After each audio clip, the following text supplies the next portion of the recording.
Dustin Porter, Parkman, Ohio. iSource Cycles. iSource Cycles is the name of the shop, and I've been doing this for about 4 years now. I have a 1969 generator Shovelhead, and I've got a Harbor-Davidson Trike that me and a friend built. Kind of a conglomeration of some Harbor Freight engines and a Harley-Davidson golf cart trike. Started off as like, it was my first bike ever. It was a 1969 in a Panhead hardtail frame. And then 2 Octobers ago, I got hit. Got some decent money to rebuild it, and I ended up buying an Arlen Ness hardhead frame, fender, and tank, and kind of built the bike around that. I already had the generator Shovelhead, so I rebuilt that motor, and then did a bunch of stuff. I built the Cyclops Springer, like a knockoff of a Ron Finch Springer, and then just kind of fabricated cool parts around it. It's a mushroom, Saigon SoCal out of California.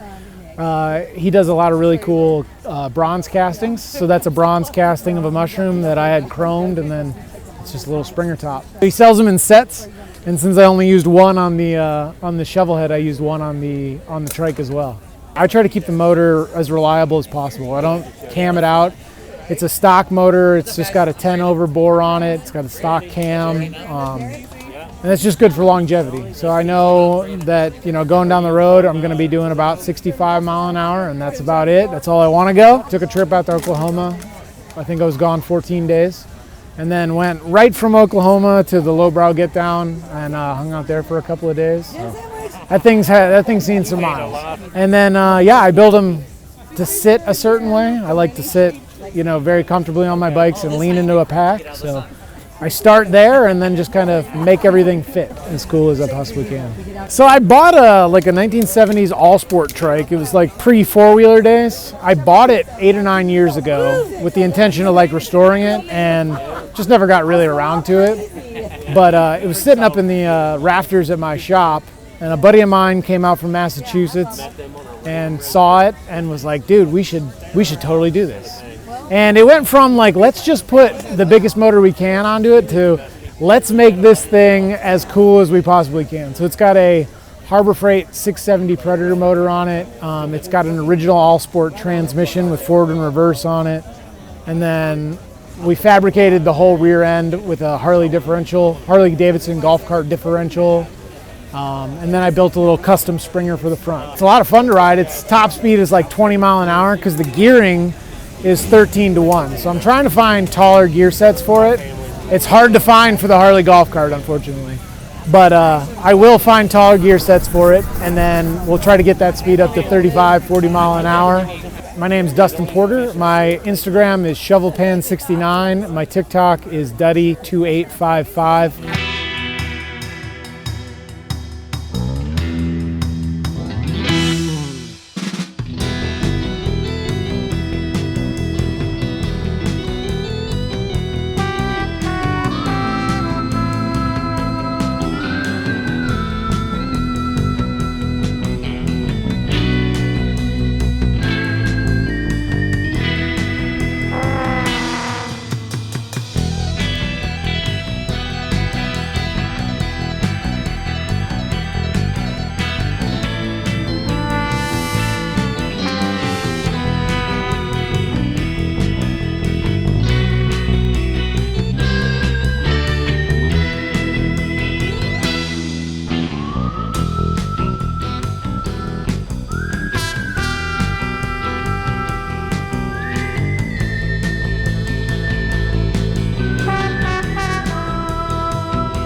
Rob, Buffalo, New York. Here we got a 2000 Buell M2 Cyclone. I like performance, I like to go fast, so I figured a Buell motor was the fit. In an 88 Sportster frame, we got the Throttle Addiction weld on, which in my opinion, I think is the best looking kit on the market. I went with the deluxe kit, the Cobra seat with the oil tank and the sissy bar. I cut the sissy bar down and squared it off. It was relatively easy. Cut the bike where I was told to cut it, plugged it in, welded it in. That went fairly well, and the parts that I got to fit it, you know, they plugged right in there. Read the fucking pamphlet and sent it. Did my measurements and went right for it. Ride straight, it's good as fuck. Name's Rob. You can follow me on Instagram at Why Are You Following Me?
My name is Chris Tope, and I am Utopia Moto Customs, and it's Utopia Moto Company. I'm at Fayetteville, West Virginia. I brought a 1973 Wassell Mudlark, and AKA it's called the Ice Pick.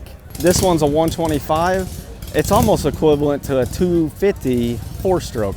Just with the power, the weight ratio, you don't have all the lifters and cams and all that. You just have a solid piston that goes up and down, and it produces quite a bit of power.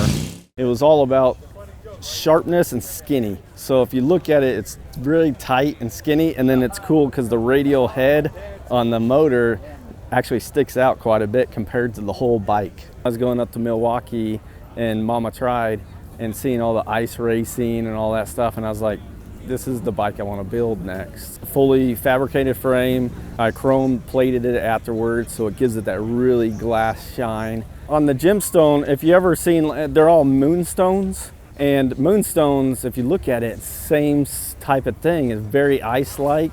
So then I incorporated the moonstones on the grips. They're on the bar ends.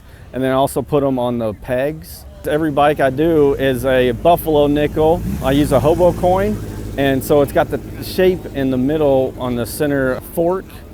It has a ice pick theme where the guy's ice racing. It's got the moonstone as the moon. My buddy that painted the bike, KC at Crossover Customs, we put a ice pick on there, and then it's got like a British flag, and you know, because that bike is technically a British bike. With Wassell and Penton was America, Wassell was kind of British, and they collabed on that, and that's how that came. I did a shorty front fender. A lot of people, you know, oh, that's an ice racer, why, you know, but I wanted clean lines, real stout. I wanted to, even though I'm stretching it, I want it to look tight and clean. You will get sprayed with when you're ice racing. It definitely will get everywhere. My name is Chris Tope, and it's Utopia Moto Custom. You can follow me at Instagram.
My name is Jennie Coulson, and I am an artist from Ontario, Canada. I'm a self-taught painter, and just to blend the two together, motorcycles and art, it just seemed like a no-brainer for me. Art in general to me is just a way to, same as riding my bike, just a way to let go and disconnect, and I think about nothing else but what I'm painting, and same with riding. It's definitely a huge learning curve, and if you have the passion to do it, you're totally fine taking the hits. Like, there'd be times where I would create a beautiful tank, and then I would be experimenting with the clear coat, and I might not apply it properly, and then I'd have to start over. But like I said, I love what I do, so it's totally fine to just start over, and it's always a learning curve, and I love every part of it. If I can have my work on someone's build, it's super gratifying. I love doing snakes because snakes is a representation of, like, if you don't shed your skin, then you die. So it's a kind of a symbol of learning to let go. And birds is a symbol of freedom. So I just love the fact that, like, painting those two on bikes is like a nice way to tie everything in together. Like my work just recently, I came out with my own brand called Give It Hell Co. It's just something that I wanted to project my work out to more. Like, I feel like the images and the style of it is a reflection of my work. So my name is Jennie Coulson, and I'm a Canadian artist, entrepreneur, and motorcycle enthusiast. And you can find me at Jennie Coulson Art on Instagram, as well as Give It Hell Co. on Instagram.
name's Zach Williams. I'm from Pittsburgh, Pennsylvania, and my shop's called Roll On Cycle. So it's a 113 Evo style custom build engine. Got like shovel style cylinders. The bike started with the motor. A customer left it in my shop. It was blown up and I rebuilt it over the course of some years, and then I wanted to start gathering components basically around the motor. Then I found the wheels. That was a big step, was to like pull it together. It was for what I wanted as a bike, and kind of all just fell into place from there. My brother, Phil, he painted it, all in-house work. We do everything, ourselves, and I was just kind of going for retro 90s theme a little bit, just with a lot of built aluminum and big power stuff. Yeah, something that looked like it was going fast even when it was sitting still, A lot of cleaning aluminum.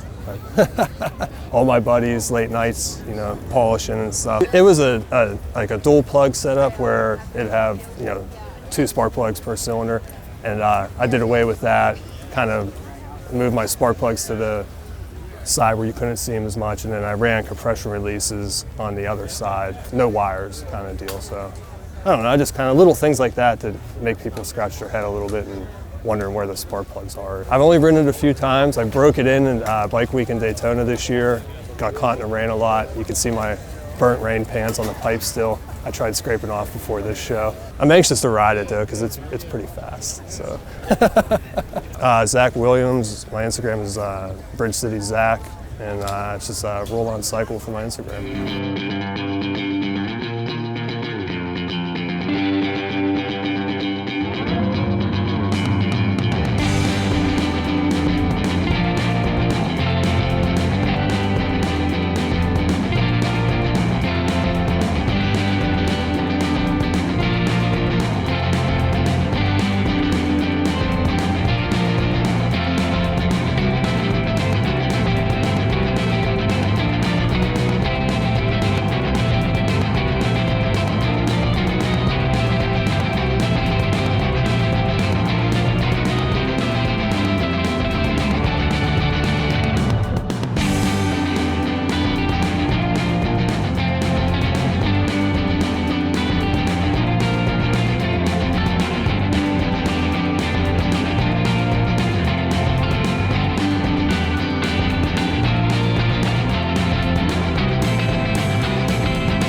My name's Parker Zamarelli. I work out of my garage, which I call Zamarelli Moto.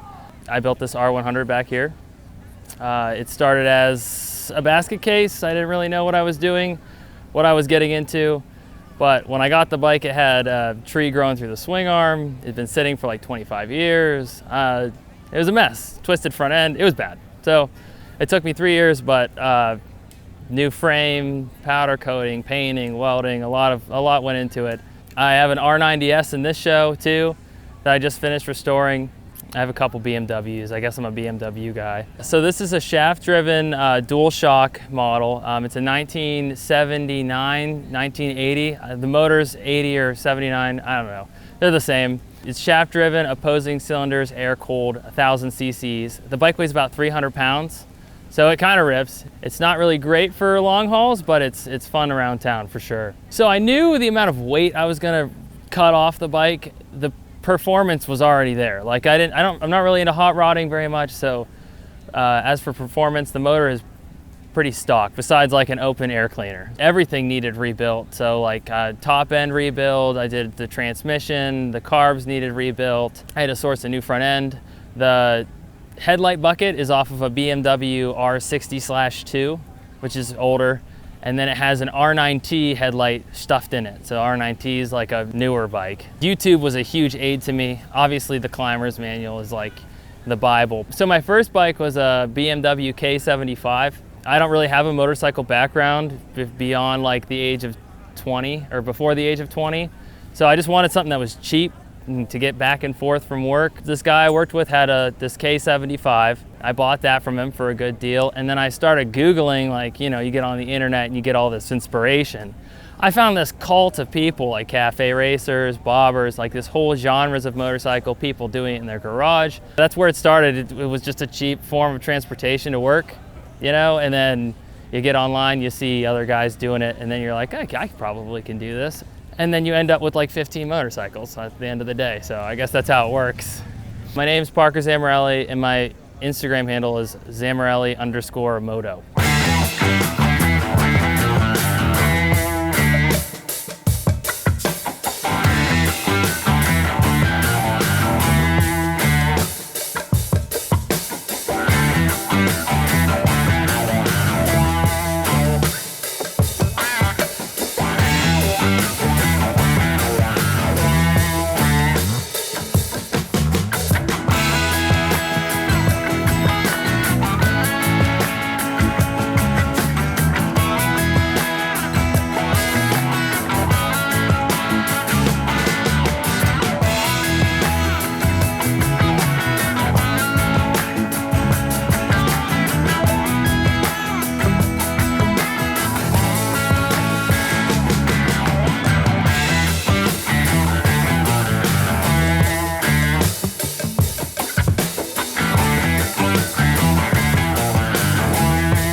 I'm James Brown. I'm from Dayton, Ohio. I built a 1950 hand bottom end with a Shovelhead head chopper. Do custom painting, did all the work on my bike. A lot of my friends all helped me out building the bike. My brother did some welding on it, all that stuff. So it's a bunch of just hanging out with all your homies and throwing some beers back and garage hanging, having fun. Really went crazy with the paint on this one. I challenged myself, and I just learned spinning leaf and everything.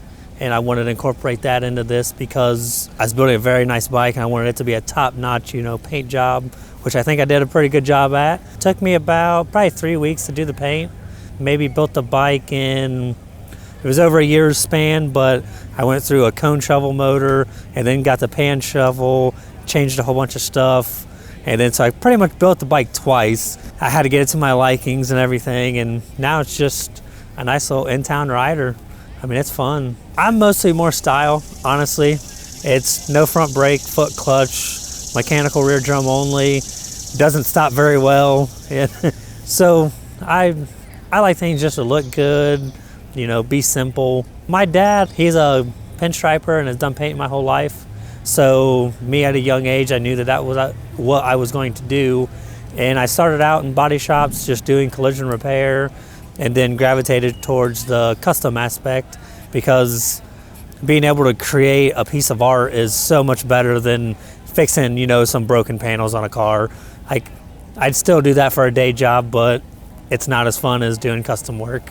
The most challenging part on this bike probably would be the silver leaf, because that you all do by hand, and it's, when it's new to someone, it's very hard to, get it all to look right. So it's like I did a lot of practicing, did a couple other bikes, and perfected, all the spinning, all of that before I even touched mine. Want to make sure it was on point before I went and did a full bike.